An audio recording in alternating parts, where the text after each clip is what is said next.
Друзья, Лысая Ставка — канал с бесплатными прогнозами на спорт. Его ведет мой хороший знакомый, и у него действительно качественные прогнозы. Так что если хотите подзаработать на прогнозах, вам к нему. Ссылка будет в описании. Сумасшедшая жеребьевка Еврокубков. Бавария уверена в подписании Рональда Арауха. МЮ отказывается от Санчо. Интерес к Гринвуду. Обо всем этом и многом другом вы узнаете в этом ролике. А перед его началом я хотел бы попросить вас подписаться на канал, поставить лайк и оставить комментарий. Это очень поможет в продвижении ролика.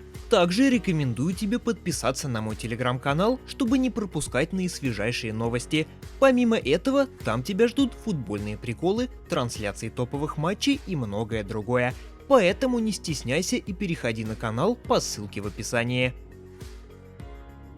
Каталонская Барселона потеряла интерес к нападающему Манчестер Юнайтед Мейсону Гринвуду, который на данный момент выступает в аренде за Хетафе. Мадридский Атлетико по-прежнему заинтересован в английском футболисте, сообщает британское интернет-издание The Times. По их информации, каталонцев беспокоит прошлое игрока, а также его репутация, которая может вызвать негативную реакцию со стороны болельщиков. Атлетико, в свою очередь, интерес к универсальному футболисту сохраняет, но платить запрашиваемые за него 50 миллионов евро мадридцы пока не готовы. Португальский специалист Жозе Моуриньо может продолжить тренерскую карьеру в чемпионате Турции. Как сообщает The Sun, в услугах Моуриньо серьезно заинтересован стамбульский Фенербахче. Последним клубом Жозе была Рома, которую он покинул в январе 2024 года. Он возглавлял итальянский клуб с 2021 года. 16-летний нападающий Барсы Ламин Ямал со следующего сезона может получить футболку с номером 10, под которым в последний раз выступал Ансу Фати, нынешнюю кампанию, проводящей на правах аренды в Брайтоне. Об этом сообщает Каталония Радио. Сейчас Ямал, забивший 6 голов и отдав 7 голевых передач в 38 матчах сезона, играет за команду под номером 27. Бывший нападающий сборной Бразилии Роналду предсказал победителя чемпионата Европы 2024 года. «Думаю, Испания», — сказал Роналду в видео на YouTube-канале Mail Sport Football. Чемпионат пройдет в Германии с 14 июня по 14 июля 2024 года. Матчи турнира примут 10 стадионов в 10 городах. Действующим победителем чемпионата Европы является сборная Италии, переигравшая национальную команду Англии в финале Евро-2020 на лондонском стадионе Уэмбли. Манчестер Юнайтед готов на огромные потери, чтобы избавиться от Джейдона Санчо. Летом 2021 года Санчо перешел в Манчестер Юнайтед из Боруссии за 85 миллионов евро. Прошлым летом у него случился конфликт с главным тренером Эриком тен Хагом. После этого Вингера отстранили. Он несколько месяцев не тренировался с командой. Этой зимой Санчо на правах аренды вернулся в Дортмундскую Боруссию. По данным Bild, Ман Юнайтед окончательно решил избавиться от Джейдена этим летом, даже несмотря на то, что сделка станет проигрышной для клуба в финансовом плане. Если раньше шла речь о сумме выкупа в размере 50-60 миллионов евро, то теперь в МЮ готова продать Санчо за 35-40 миллионов. При такой цене Боруссия сможет позволить себе выкупить Джейдена.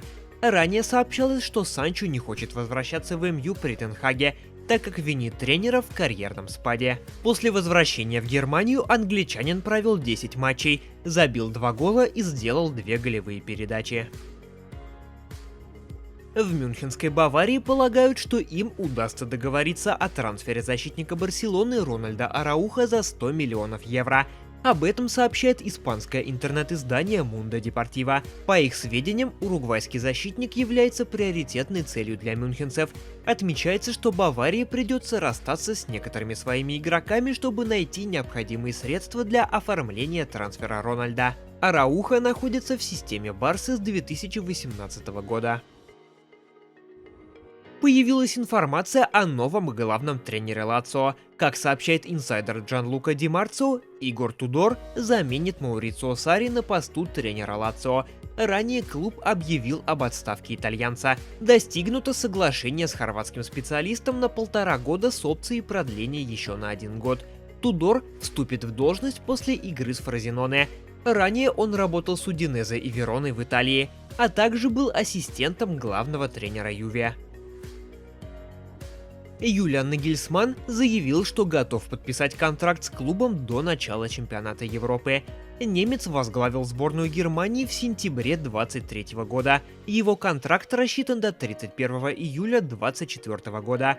Если до чемпионата Европы я получу предложение, которым буду доволен, из места, где мне будет комфортно, где я смогу себя представить, то велика вероятность, что я подпишу контракт до Евро.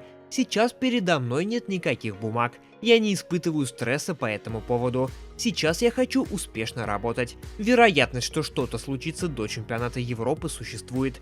Но также пока есть шанс, что ничего не произойдет. Такова ситуация де-факто. Я не вру. Желание определиться с будущим — это нормально. Думаю, я этого хочу. Но пока предложений нет, сказал Нагельсманн. Компания Puma еще раз увеличила предложение для Барселоны. Немецкий экипировщик борется с Nike за право производить форму для каталонского клуба.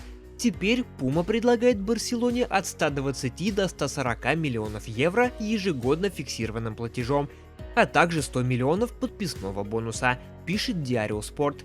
Nike сейчас выплачивает 85 миллионов за сезон и еще 20 предусмотрены в качестве бонусов. При этом соглашение включает даже штрафы за невыполнение Барселоной некоторых целей. Испанская команда сотрудничает с Nike с 1998 года. Вчера прошла жеребьевка 1/4 финала Лиги Чемпионов. Пары получились по-настоящему огненные. В первом противостоянии сойдутся лондонский Арсенал и Мюнхенская Бавария. Следующими оказались Атлетико Мадрид и Дортмундская Боруссия. Следом за ними Мадридский Реал против Манчестер Сити. А затем бойня между Пари Сен-Жермен и каталонской Барселоной. Первые матчи четвертьфиналов пройдут 9 и 10 апреля. Ответные игры пройдут 16 и 17. В полуфиналах сойдутся победитель пары Реал Сити и Арсенал Бавария, а также победители ПСЖ Барселона и Атлетико Мадрид Боруссия. Пишите в комментариях свои эмоции от этой жеребьевки и какой матч вы будете ждать больше всего. Во втором по значимости Еврокубке Лиги Европы тоже образовались интересные противостояния. Милан против Ромы, Ливерпуль с Аталантой, Байер Хаби Алонсо против Вест Хэма, а также Бенфика и Марсель. Первые матчи пройдут 11 апреля, а ответные состоятся 18.